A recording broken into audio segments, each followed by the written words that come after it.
Organization is doing what they can to advocate for safer roads here in the metro.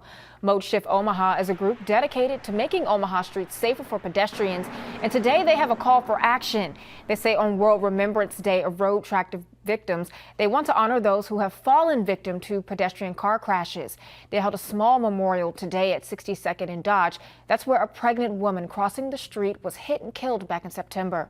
The group says pedestrian accidents can be entirely preventable, and they say the city needs to take further action to protect citizens. It's about setting policy for safety over speed, because speed is the leading indicator of if someone gets severely injured or killed in a crash.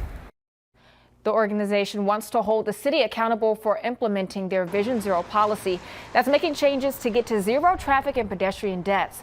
The organization says that so far this year there have been 10 fatal pedestrian crashes, making it a 7-year high for the city.